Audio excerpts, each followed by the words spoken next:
A man named Liam returns home by train.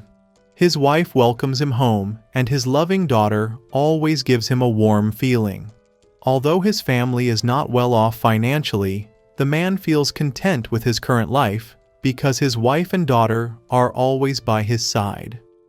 Liam believes that as long as they are by his side, he can overcome all the pressures of life. The company he works for exploits him, and his horrible boss makes him work like a dog. Everyone makes fun of him, taking credit for things he does, and then blaming him for mistakes he never made. Liam works himself to exhaustion, and he does it just to keep his family happy. Liam also has a hobby for movies and model robots. He often talks about this with his friend Nid, and they meet at the mall to buy a model robot. While waiting for Nid, Liam happens to see his wife Mika talking to a man. He wonders why Mika is there at this hour. After work, he comes home and asks his wife how it went at the sports club today. Mika says that Konami won a fencing match. Liam is suspicious, but thinks that maybe he is thinking too much and decides to trust Mika anyway. The next day, he goes back to the mall and sees Mika again. Konami even calls a man Dad. Liam only sees the man's back and does not know who he is. He calms himself by thinking that the man is probably a friend of Mika's. At the office, the boss scolds him for being slow at work. Liam explains that his computer's sleep mode is having problems. The boss then says not to put it to sleep, but Liam says if the computer doesn't go to sleep, he can't take a break. The boss tells him not to fall asleep. Suddenly Mika calls him and tells him that Konami had an accident. Liam goes to the hospital immediately. The doctor says that Konami needs a blood transfusion. He is group AB while Mika is O positive. The doctor asks Mika to come in because Konami's blood type is O. Liam angrily wonders why Konami is type O. Mika decides to stop lying, and she says that he is always thinking about his pathetic job and that with the paltry money he earns, he cannot give her and Konami a good life. Mika decides to take Konami to the other father, who is better than him, which is also confirmed by Konami, even though he has given her a roof over her head for 10 years. The next day at work, Liam cannot concentrate, still upset that his wife and daughter prefer another man in their lives after all his sacrifices. Suddenly, the boss asks him who he transferred the company's 50 million yen to.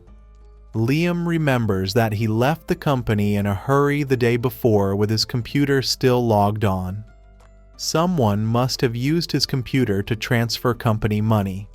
Liam is fired and has to pay 50 million yen to the company to avoid being sued. He now lives in a shabby rented house and consoles himself by thinking that if he had worked hard, things would surely be better and he could also see Konami again. He also has a lung disease but cannot afford treatment and has no insurance. When he is about to die, someone appears and shows him the whole truth. His boss is the one who used his computer to transfer the company's money to his personal account. He also finds out that the boss is having dinner with Mika in an expensive restaurant and is also Konami's father. Mika has planned everything to get Liam into debt and even makes him pay child support. Liam is shocked and very angry. A voice tells him that this is reality.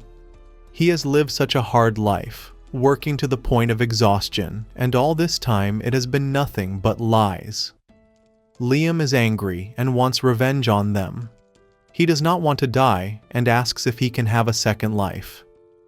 The man is excited because he feeds on his emotions of anger, hate, and pain. He gives him a chance to choose a new world to live his second chance. Liam chooses the world of robots and battleships, a science fiction fantasy world with advanced science and magic. The mysterious man tells him that he will arrange for Liam to be born into the House of Counts, which rules an entire planet. Lima is reborn as the sole heir of the Banfield family, who rule the solar system of Archaeos. Now he turns 5, and his mother has a very special gift for him, a doll, with which he can order an artificial intelligence robot. He can choose the robot's color, eyes, ears, eyebrows, and body size. Suddenly, Liam's father arrives and has also prepared a gift for the boy: his house, land, and everything he owns. In fact, Liam is the head of the family as of today, but his father has a request for him.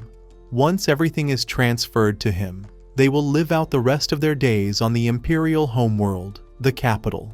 He is now Count Liam Sarah Banfield. Now that Liam has created and ordered a robot, the android will take care of him. Liam has gained everything in the blink of an eye: power, influence, wealth, everything. In his previous life he was unhappy. He was exploited for everything. This time, he will become an evil lord, exploiting his subjects. Liam thanks the mysterious white-haired man for this new life. Back on Earth, the man laughs because he already knows what kind of life Liam will lead now. Now it is his turn to have some fun. While the unfaithful wife and the bastard are having dinner, the police come looking for the boss. They arrest him for embezzling company funds and framing his subordinate. They reveal that the bosses have confessed to everything. Mika is upset because now she has no one to suck blood from. The mystery man is very excited to see people sinking into despair, as that is what he feeds on. He also laughs at Liam because his new life will not be as much fun as he thinks. Meanwhile, in space, a battle with spaceships is taking place with a warrior princess who wants revenge on someone. Meanwhile, the doll Liam asked for arrives. The butler tells him to touch it to activate the doll, and it introduces itself as a Magi, promising to serve Master Liam. The butler says that the doll needs regular weekly maintenance, which takes about 2 hours. Liam takes a Magi to the game room to check her parts. He immediately tells Brian not to worry, because his body may be 5 years old, but his mind is that of a 36-year-old adult. Brian says that a 36-year-old is still a child in the Empire because adulthood is 50 years old. Most have to live to be 100 before they are considered true adults, so it is not uncommon to see people who live to be 500 or 600 years old. Brian tells Liam not to spend too much time with the doll. The Empire despises AI, and if they see him getting too close to a doll, bad rumors will spread about him. Humanity was nearly wiped out by artificial intelligence. Artificial intelligence once took over civilization and brought humanity to the brink of extinction. But in those dark times, a group of people fought bravely and brought humanity back to its rightful place. They were the ones who created the Empire, which is why the imperial nobility frowns upon artificial intelligence. Liam asks Brian why his mother gave him an AI robot. Brian says his parents abandoned him and ran away from the Banfield family. His great-grandfather was a wise ruler who brought great prosperity to the Banfield domain, but he failed to educate his son. The Banfield domain declined significantly because of Liam's grandfather and father, and ended up in great debt. Things will only get worse from now on, and Brian reveals that they brought him into existence only to have him take on all of their debts. In his past life, Liam was used, abused, and cast aside like a dirty rag. In this life too, it seems he was born to be used. But Liam won't take it this time. He asks Amagi to help him restore the glory of his kingdom and become master of the universe. Amagi reveals that she is endowed with functions that can help rule the land. She advises him to use an education capsule that can install 10 years of knowledge in his brain in 6 months and even strengthen his body. She will run the Empire during this time.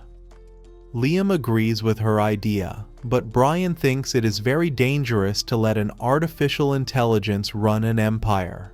Liam, however, says it will be alright, because Amagi only attacks when her master tells her to, so he falls asleep in the training capsule. Amagi says she will await his awakening. If you would like to see a continuation of this new anime, please comment on this video, leave a like, and subscribe to the channel for more videos like this. Thanks for watching.